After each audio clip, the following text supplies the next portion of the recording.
Sounds great.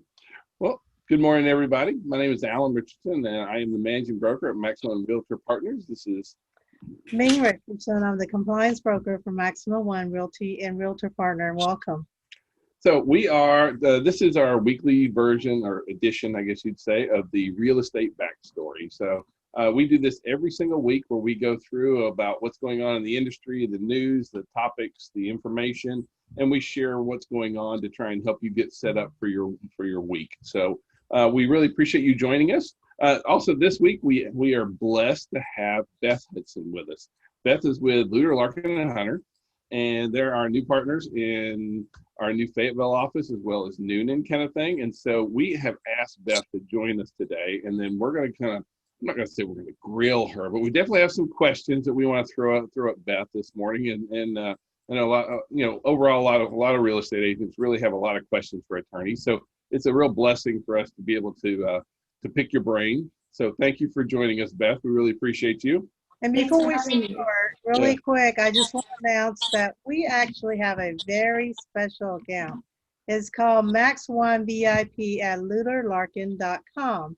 So if you would just email all your contracts to this email address and for Lueder closings, and it will be handled by Deb and Beth Group, and you can close anywhere Lueder Larkin has our office located at. So if you have a buyer that's maybe on the north side and a seller is on the south side, we can definitely use the Max One VIP at luederlarkin.com to get your handled. It's a one-stop shop for us. Yeah. But then the great part is that you also have a go-to that goes along with that. You can call Beth, you can call Deb, and really, if you have any kind of questions or anything else that you need. So that's one of the things that we love about our relationship with Lueder, Larkin Hunter, kind of thing. So absolutely. Thank you for that. I know we have so far all we do is talk and not ask me any questions yet. So but we do want to announce, yeah. So how are things in real estate closing land? How's business? It's crazy. Honestly, when everything started happening in March, we were worried that things were going to really slow down and we were going to have to cut back on cost. And it's actually been the opposite. And it just hasn't slowed down. It's been insane. The interest rates just keep getting lower and lower. And so we're super busy with refinances and with sales. And people are buying and selling like they always have. So it's just been a very strange 6 to 8 months. But we've been busier than ever. I know that the lenders are just crazy right now. I've talked to people that are trying to refinance, and it's taken people that are refinancing 3 or 4 months to get to the closing table sometimes, because the lenders are prioritizing the sales, which is good since there's more of a deadline on that. But it's just been nuts. So we've actually hired more people, and instead of having to cut back on anybody. So we're thankful for the business, but it's very, very busy. And from other closing attorneys I've talked to at other firms, it's just across the board. It's been very busy spring, summer, and looks like fall too. Awesome. So, but what does it look behind the scenes when you guys get a contract for us? Like what happens on your end before the closing? Because I think there's a little bit of the don't pay attention to the man behind the curtain. Don't worry about that. And a lot of us, we just don't really know. Like, I don't even know, like what does a title search look like for an attorney? For us, It's like, hey, they do that. But right. What does it look like behind the scenes when you guys get a file? Yeah, so when we get a contract, we open up a file. One of the first things we do is we look at the tax records, because we want to see what we're closing on. And one of our rules in our office is we go to QPublic if it's available in that county, and we look at the tax map, and also we check around all the lots around the property that we're closing on to make sure there's not a vacant lot next door that somebody forgot to mention is part of the deal, or just to kind of get because that happens, but just to get a lay of the land and literally at what we're looking at. It also is a good clue. I'll compare the tax records versus the seller that signs the contract to see if maybe the person signing the contract doesn't match the tax records, because that's another red flag. Yeah. There's maybe a death or a power of attorney or something going on. So that's the first thing we do to try to figure out, what are we looking at? What are we selling? Next, we try to get a lender title order if there's a mortgage involved, because we want to make sure that the lender's ready. And usually if we haven't gotten a title order from them, it's more likely that the contract, might fall through. It's still early in the stages. But once the lender's ready for title, we run a title exam. And that is sending an examiner to the courthouse to check the records. I will say these days, title exams are taking longer. Courthouses are allowing fewer examiners in the courthouse at one time. I know Clayton County, you have to get an appointment to run a title exam, and that can take a couple weeks to get on their appointment list. Wow. So on top of everything being busier, it's also things are taking longer because volume's up and people are limited in how many people can get in the courthouse, ordering payoffs. People are working from home. It's taking longer to get payoffs and HOA letters and all sorts of things. But we run the title exam. We see what's on title. So the examiner sends us back a report, and it says, there are 2 mortgages on title. There's this many liens. There's an HOA. This is the owner. There's, if there's a death, they run the probate and see the probate records. So they give us a report on top, and then beneath that, they send us copies of all the relevant documents that came up on the report. So I review that, and I see, if there are 2 payoffs, I tell my pre-closer, okay, we've got to get payoff information for both of these payoffs. If there's an HOA, we have to get contact information on how to get an HOA closing letter. So we just have a checklist, and I circle all the things that my pre-closer needs to check on. And hopefully the seller can get us all the information, so that we send out information sheets to get information from the seller on how to order their payoffs and how to get in touch with their HOA company. So it's important for listing agents, if you can get your sellers to get all that information together in advance, it's very helpful, because we have had some issues with HOA letters. If it's just the person in the neighborhood running the HOA, sometimes it can be hard to get a closing letter from them. So any information we can get from the sellers is great. And then we just order those things, pull them all in. We order water reports to see if there are outstanding water bills. Right. And then so once we get all that together, we send a report to the lender and say, these are all the things that we're going to have to clear up to close. And so that's called the title commitment. And it's basically just redoing the report the examiner gave to us in a format for the lender to see what we're going to have to do to clear title. And then we just work on getting all those things. And as long as there are no surprises on the title exam and it's what we were expecting, and the seller gets us all the information, then we're ready to close once the payoffs, HOA letters, all of that comes in, and we get that report to the lender. And then the next step is to balance the CD with the lender and finalize a closing statement. Okay. Wow. A lot of work back in. Yeah, be careful what you ask for. Yeah, like there's a lot that goes on behind the scenes. Not only that, our state's a attorney closing state, whereas other states, realtor actually has to do some of those. The escrow company, between the escrow and the realtor, y'all have to do this work. So be blessed here in Georgia that you don't have to do that. We're glad to have you, Beth. Is what she's saying.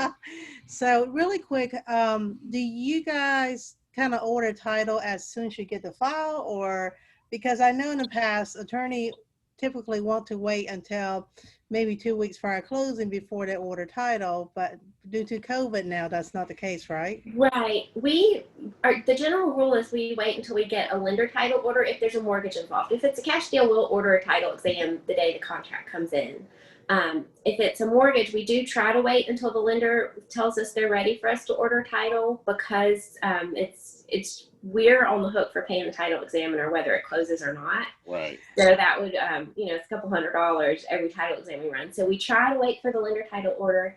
But typically the lender title orders come in about 3 weeks out. So usually we'll get the contract a month before, and then a title order about 3 weeks before closing. And so generally it's not an issue, but we do, if we're getting closer to the closing date and it's coming up on 2 weeks, we'll start reaching out to the lenders. Hey, are you on track to close on time? We need to go ahead and run the title exam. And I will order a title exam if without a lender title order, if we're getting close to the closing date and I know it's supposed to close. But the general rule is we wait till the lender lets us know that they're ready. Okay. And how does closing look right now? I mean, I know that, sometimes we have closings going on in parking lots and what a lot of offices used to use as their break table outside is now the closing table. I've seen where the old smoke room is suddenly now the closing room kind of thing. Yeah. So, I mean, is that really what we're seeing? You know, or is that still going on right now? Is it starting to settle? I mean, what's closing look like right now? Yeah, in our office, we did do a lot of closings in the parking lot and at the picnic table out back for in the spring. As it got hotter, we kind of, people, you know, were too uncomfortable to sit outside that Welcome long. to Georgia, yeah. And so I do what people are most comfortable with. So I have done a few closings at the picnic table and in the parking lot in the last couple of months, but that kind of started to, at least in our office, it started to fade away around June. And what I've started doing more of is just signing with the sellers first and then bringing the buyers in separately after the seller sign. Because the seller signing doesn't take that long, and most sellers want to wire these days, so they can sign and leave, and then I'll have the buyers. And it just limits the number of people in the closing room.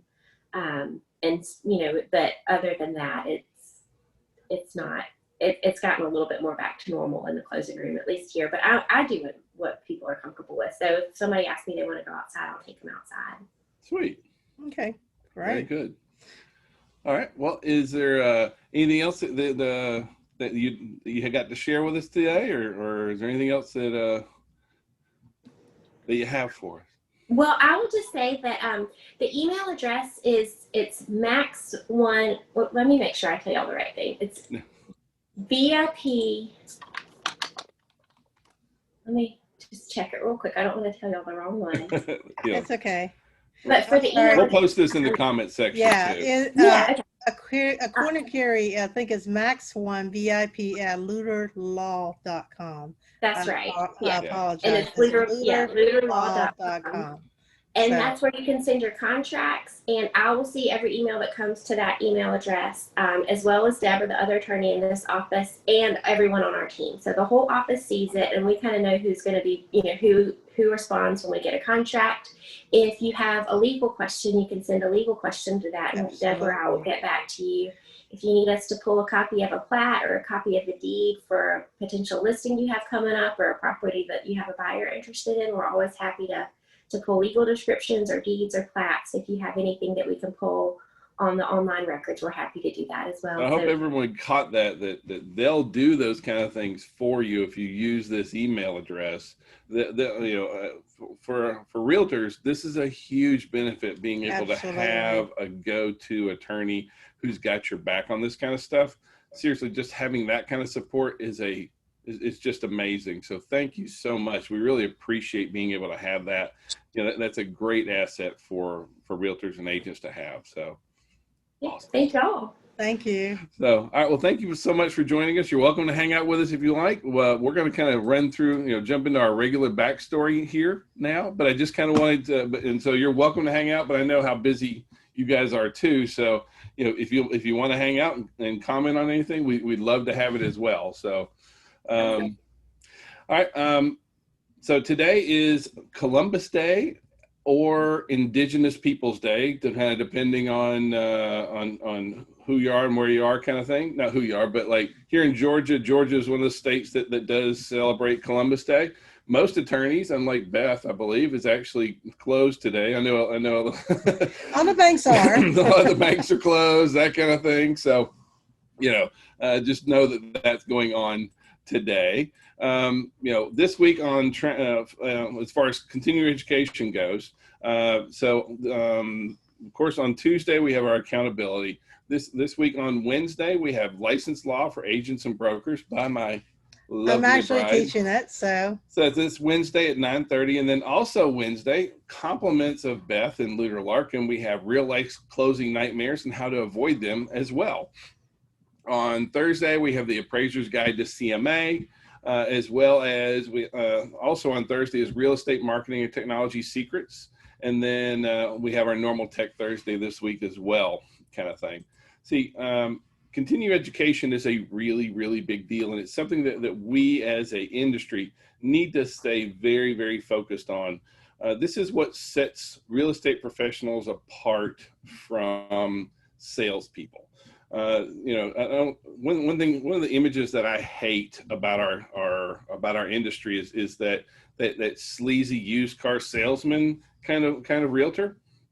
And I think it's a really big deal that we address that. And how we address that is by being extremely knowledgeable, professional salespeople, not the, hey, what can we do to get to the house today kind of thing. And so where that comes from is from really being well educated, understanding your industry, know what's going on. Not only that, when you get education, whether you're reading a book or attending CE, the creative juices get flowing. It's a great way. It starts you off in having a really positive work environment. You kind of set how your company culture is going to work, kind of thing, because you are your own small business. You don't work for your broker. You are your own small company, so you have to set your own company culture, kind of thing. So it just really, really helps. What I find out is that when you're educated, you typically will educate your client. And when you educate your client, guess what? They'll make a good, better, informed, educated decision based on their budget and their circumstances.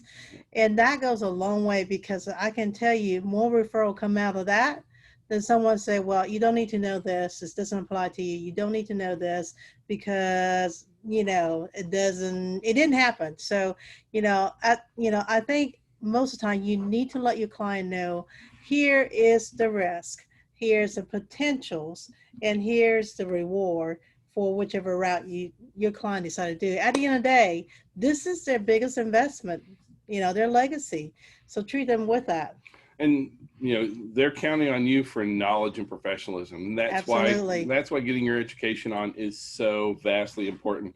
That's also why we appreciate you joining us on every Monday for the backstory, because it's our goal to keep you educated about what's going on in the market and keep you up to date. Now, at the beginning of this, we kind of had a funny little image of like say millennial one more time. But millennial is in the real estate world is a pretty important thing that we've got to look at right now, because our millennial buyers and our millennial clients right now is, there's a recent study come out, and I want to share some things about what today's millennial buyer looks like, and millennials a little bit in general, but mainly on the real estate side. So overall, millennials are now the largest generation in the U.S. They've surpassed baby boomers. Yep. Millennials were born between 1981 and 1997. And for the last 5 years, they have pretty much been a driving force in the real estate market and in the market overall, kind of thing. So with where they are where our average millennial buyer right now is that COVID has accelerated their plans on purchasing a home. And that's a really big deal. There was a recent survey that came out, and it said that 75% of millennials have been working remotely. Yep. And of that, 50% said that working remotely has convinced them that they need to buy a home sooner than they thought. And that's really good for our market. We are seeing, we already have a lot of buyers in the market, but knowing that this is something that's going long term, that's really good health. That's good, healthy information for our industry to have, kind of thing. But how the millennials are doing a lot of research, kind of thing. They really take advantage of virtual home searching and that kind of stuff. 60% of our millennials have changed how they're searching for homes, because they're looking at properties online. They're spending a lot of time looking at all your listing photos. The quality of your photos matters so much. That's why we always, and we recommend you hire a professional photographer, because they're going to dig through these photos, because that's one of the things that you can really do right now and not have to worry about COVID. The other thing is listing videos. Listing videos are really important as well. And there's so many agents that don't take the time to do that, because that's how our millennial buyers are deciding what to go look at in person. It doesn't do you any good if they're going to look online and they don't go look at your home. You have to get that property set up. One other interesting thing that came out of the recent millennial survey is that they are ready for competition. And this is so good, because a lot of our buyers right now, they don't want competition. Let me back up. Nobody wants competition. Okay. I mean, because what it does, it drives the market price up. So, bottom line. But 71% of millennials say they expect a lot of competition on the market when they're shopping for homes. That means that they're coming into this eyes wide open, whereas some of our other, baby boomers or our senior buyers and sellers, they don't expect competition. They don't want competition. They're not prepared for it. Millennials, it's kind of like you got somebody who's ready to go into the fight with you. Okay, they know this is going on right there. And that's because they do a lot of online searches, so they know what's out there, where some of your baby boomer may not be as thorough in their researches, so they don't know what's going on. Yeah. For them, business as usual, and it's harder to convince them. So this is where the buyer education comes from. Even though these baby boomer have previously sold a home or bought a house, you need to sit down with them and let them know what the market is. And sometimes, unfortunately, it takes one or two fall through rejected contract for them to really listen to you. But the millennials, I have one said, I'm willing to put $5,000 in, more than what the asking price. I'm okay with that. Well, our millennials, in addition to being ready for competition, one other thing that's helped is that nearly 68% of millennials have used the shelter-in-place time to save for a down payment. Yep. Our millennials, as far as groups, the millennial buyers right now have been saving during COVID. During shelter-in-place has allowed them not to eat out as much, not to entertain as much. So they're saving that money for a down payment kind of thing. Over a quarter of millennials reported that they're tired of where they're currently living and they want to purchase a home now. Of that, another 23% said that they're growing a family and they want a new home for that reason. So, they know that the interest rates are a really good place right now, and that's where they want to be. Where the millennials are buying is they're buying, right now, about a third of millennials are looking under 200,000. And so and we know that's a tough spot to be in right now, under 200 grand. In the Atlanta market, you got to have some give and take with that. Right. Because, don't get me wrong, we'd all love to be in Buckhead for $175,000. That's not going to happen. Okay. Right. So, we got to be very realistic and know our markets about where the places where because you can find some property out there under $200,000, but are they ready to do repairs? Are they ready to go a little bit farther out? The other third of millennial buyers are under 350, and that's a pretty significant price point. You can find a lot of property in that $200,000 to $350,000 kind of thing. So that basically means 2/3 of our millennials are looking under $350,000, which is below the median price point for the Atlanta market kind of thing. And then in addition to that, this is one thing, is that there's also a third of millennials that are looking at homes over $350,000. Now, a lot of real estate agents, realtors, think that when you think millennial, you only think buyers under 200,000, right? Starter homes, that kind of stuff. That's not the case. But our millennial buyers are buying later in life. They've been saving for a long time, or you can see them where some millennials are buying their second home now, or they've waited to get into the market. They've got really solid jobs. They can buy over 350. And so for, the average realtor is 54 years old. And so it could be hard to be like, all right, so you're 25 and you're buying a $400,000 house. Can you do that kind of thing? And we don't ever want to come off and say that, but I mean, it starts running through your mind. You have to get rid of that. Okay. So, our millennial buyers are a very diverse group kind of thing. The majority of our millennial buyers want to stay where they are, meaning city-wise. They want to stay in the same area. So, the majority of your millennials want to stay exactly where they are, whereas we're seeing Gen Xers and Boomers wanting to move farther out. Our millennials are pretty happy where they are already, because a lot of them were renting to figure out where they wanted to be. That's the area where they really want to be.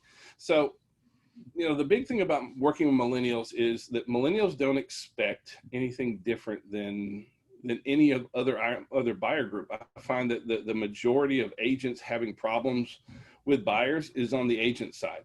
It's in the realtor's mind. There's all kinds of preconceived notions about millennials.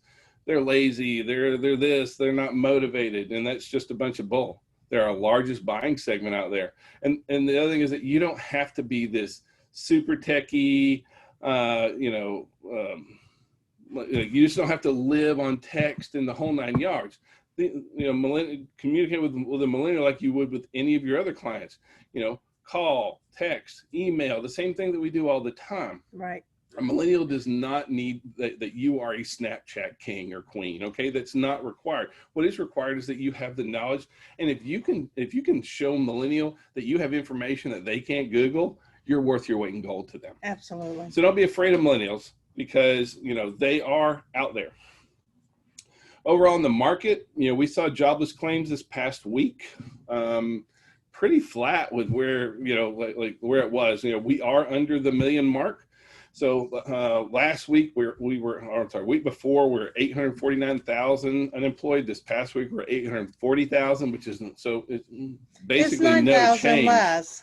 It's still better. It is better. Okay. So I'm not going to say it's not better, but it's so nominally better. It's not really worth counting. So we're not seeing a lot of improvement there for the health of our economy. We really want to continue to see that moving right now.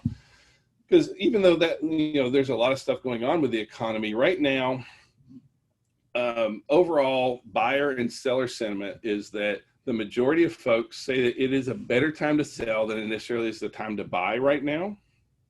But we're seeing that overall, those numbers are really pretty consistent as far as, it's only slightly better to sell than it is to buy. It's still a good time to buy. It's still a good time to sell. Right now we're seeing that mortgage rates kind of have stabilized. They're kind of sitting, just under 3%, which is still astronomical kind of thing.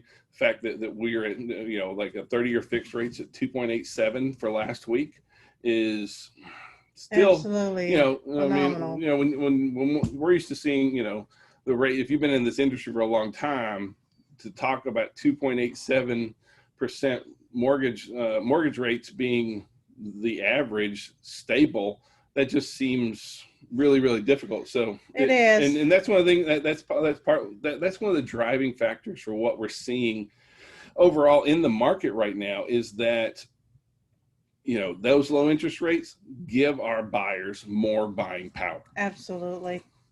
So at the same time, there was a recent report that came out that said nearly 400,000 homeowners are needlessly delinquent. And so basically these are almost 500,000 Americans that could take advantage of forbearance programs or assistance and aren't. And you got to understand, we saw this same thing happen during 06, 07, 08, when the crash happened, kind of thing before, is that there's a certain segment that just kind of does the whole ostrich thing of our market, and they just shove their heads in the sand and like la la la la la la la, they don't want to hear it, kind of thing. And these are our friends. These are people that we care about. We need to let folks know that there is assistance for them. It doesn't come in the form of somebody calling you up on the phone. It comes in the form of you reaching out to your lender. So we need to be communicating this out there into our marketplaces, to our client bases, letting them know that, if you are struggling, reach out to your lender. That's the number one source for assistance for them, because all the programs run through your lender. If it's somebody calling, because that's one of the things that holds people up from taking this assistance and reaching, is they don't know who to trust. There's a ton of scams out there. Oh, yes. And so the fact that but if they initiate the call to their lender, they're safe. Okay. Overall, we're seeing that the housing market that we normally see this time of year. I mean, this is very traditional, where, heading into Halloween in October, this is just kind of like, wow, this is not a rocking and rolling time for us normally. Well, that's not what we're really seeing, kind of thing. So we're continuing to have really great inventory, or I'm sorry, not inventory, but demand. And it really looks that right now is really where prices have, for the most part, peaked. And overall, we still have a ton of demand. Home prices, overall in some areas have been up 14%. In Georgia, we're right at 10%, as far as 10% over last year. But for the last 4 weeks, we've seen that pricing starting to stabilize. And boy, have we, and we've needed. I love that to see price improvements and price value, home values increase.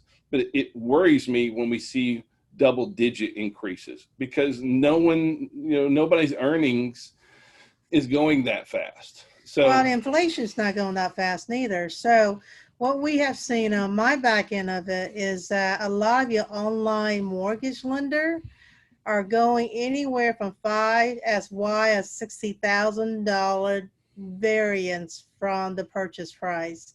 And what happened is that they are doing what we call desktop appraisal. They're not even going to inside a house, so they're looking at the photo online. With that said, be wary if your client has a online mortgage person or company that's doing their loan. I can tell you right now, be very careful, because this may pose an issue during appraisal contingency period, and make sure you watch your timeline to protect your client. No, we are continuing to see appraisal issues right now, and that's because we saw such price appreciation. My feeling is the good news is that price growth seems to have really peaked, and even though I don't want prices to go down, that's not what I mean. But 9.9% for Georgia is not sustainable. At some point, we're going to create a bubble, and then there's going to be a correction. I don't want to have a correction. Okay, I want us to be able to maintain a nice, solid, steady pace. So the fact that the asking price growth has leveled, I think that's really important for us, because we can maintain 2, 3, 4% price growth ongoing, but 10, 11, in some places of the country, 14%, that's not sustainable. We can't do that. So while I do want it to see it moving in the right direction, I am pleased to see that the market is kind of driving itself here. And I personally believe some of that is driven by the appraisers. The appraisers are trying to help keep values kind of in line. And it's also, but that also comes from direction from the lenders as well, kind of thing. One of the new trends that we're seeing, and something that I think that if you've been in the real estate industry for any amount of time, it is about how not big our single family lots are now.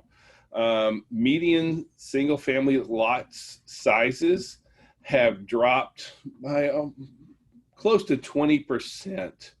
In just the last 10 years, kind of thing. So we keep seeing that, and that's one thing that we kind of have to get around. For us, our house is on about a 1 acre lot, and I'm looking at homes that are on 0.18 or 0.15, and some of these we're now seeing single family detached homes on lots that in the past would have almost been townhome size lots. That's just where things are going right now. You got to understand that that's kind of how it is, because just to develop a single family home lot is around 25 to 30 to 40,000, depending on where it is, because of all the rules and regulations and what's going on.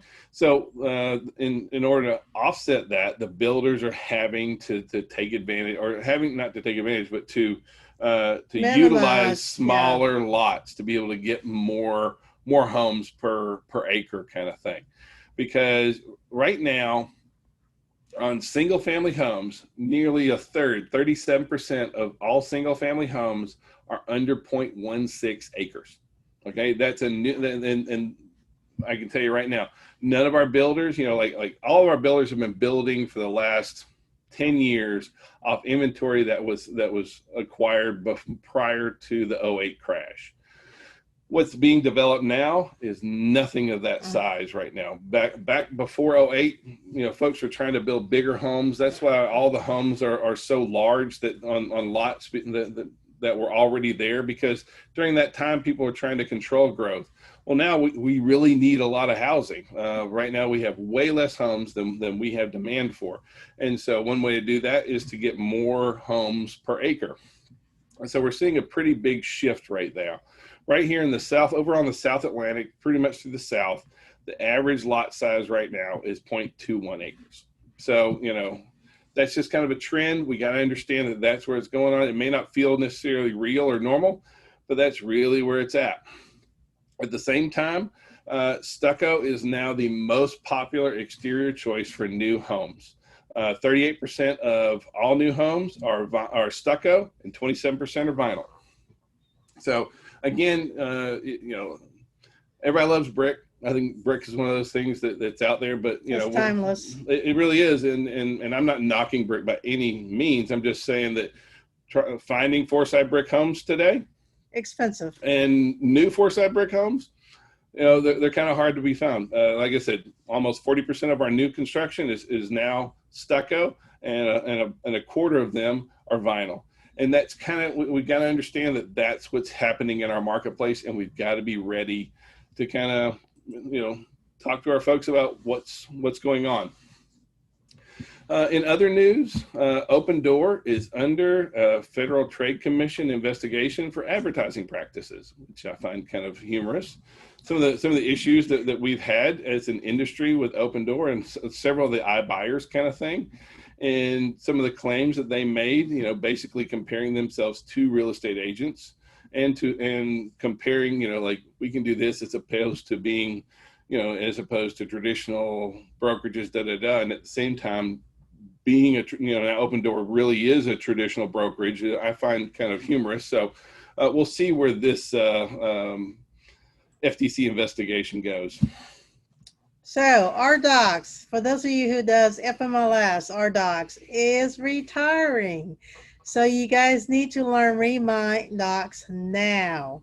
So they're offering online courses, so you can take that at your own leisure. But please, please, please, as of October 27, you will not be able to create new tiles on RDocs. So go ahead, practice now, first of the month. Be done. Yes, instead of waiting until the last minute and you're trying to write an offer on that day and you're scrambling. Okay. Yeah, at the end of this year, RDocs is gone, like completely gone. So, you're not going to be able to make new tiles past October, but in my opinion, you should already be switched over. Go ahead and get it done, be through with it, get yourself set up right now. There's several cheat sheets and things like that you can find. As soon as you log in to FMLS, you'll see all the different ways that you can log in, or not log in, but research, learn, and be prepared and ready to go. Absolutely. Brand changes. Maximum One, West Cobb, and Douglasville are now closed as they have merged with Paulding. The key fob for those two branches will be deactivated at the end of September, and you have 24/7 access via your key fob to the Paulding, Powers Ferry, and Woodstock location, as well as be registering copy machine at those locations. Please make sure to get your mail from the Penaflex files. Remove all your personal belongings from the office. Change the address if you have your agent's billing payment automatically sent to these office. Okay. Yeah. And change address with any closing attorney, client, vendor, relocation companies, referrals, etc., who sends you things by mail. If you are renting space in a Meritage Center, see the address above in reference to that. We'll have this PDF out to you as well. But just so you know, we do have two Max One offices that are merging. These are not Ming and my This offices. is not the Southern office, but Yeah. this is more public announcement for you guys. But we kind of wanted to bring it up because there's a new mega office that's under construction right now, and so they're going to be merging all these offices into a really well designed. It's pretty cool. Yeah, Ann does a great job. So there is a really new big fancy office that's under construction right now. That's where this is going. And so what we didn't want to have come across is that, hey, you guys are closing offices. We are not closing offices, okay? We're growing. We're growing. You know, our Fayetteville office is about to open as soon as we can get our CO. So, you know, the company is moving in really great ways right now. And it's easy to be taken negatively if you don't really know what's going on. And so we kind of want to wrap up with, you know, we're in fourth quarter, and you know, kind of like even in sports, you know, we need to be a fourth quarter team. Your business needs to be a fourth quarter team. And you know, what are you doing to end your year really, really strong? You know, right now is not the time to sit back, put your feet up, and decide that real estate is through for the year. Don't take a vacation right now. I promise you, there's so many activities out there. It's not even funny. Well, not only that, you know, the relationships that you build and what you do to build your business now, that's what's going to carry you through the first part of the year. All right. This is not the time to just take it easy. All right. The number one thing that you need to be doing right now is connecting with clients. You need to be reaching out, engaging, having communications. You know, 80% of realtors do 80% of their business with people they know and people that know them. Right. We've got to be reaching out. Now is also the time when you need to be reorganized, or not reorganized. For some of us, reorganizing. For other of us, we need to drop the we just need to be getting organized. We need to be getting set up. And part of that is business plans. One of the biggest factors, or not factors, but indicators for top producing agents is that they have a plan. And so I would like to finish with throwing out that you need to have a plan. You need to look at your business and you need to say, do I have a written business plan? Because if I don't, that's going to tell you a whole lot about how serious you are. When you don't have a plan, you don't know what direction you're heading toward to. And when you have no direction, you're just meandering around and not knowing what is priority. And when you don't have priority, guess what? You have no goals. And you like to make $100,000 a year, but if you don't set your goals to prioritize what you need to do to obtain that, then you're probably going to make less than 30 of that. Yeah. So I'm just telling you, it's very doable. It's about system, consistency, and stay on top of it. So Beth, do you guys have a plan? Well, yeah, but it's very uncertain times. All right. Well, we just kind of wanted to wrap with that. Beth, again, we thank you so much for joining us today. If you know, Ming or I or Beth can be of any service, you know, our email addresses are attached down here. If you need us, call, text, smoke signals. We're here to help in any way, shape, or form that we can. We hope that you guys have a really, really productive week. And thank you very much. Thank you. Have a great Monday.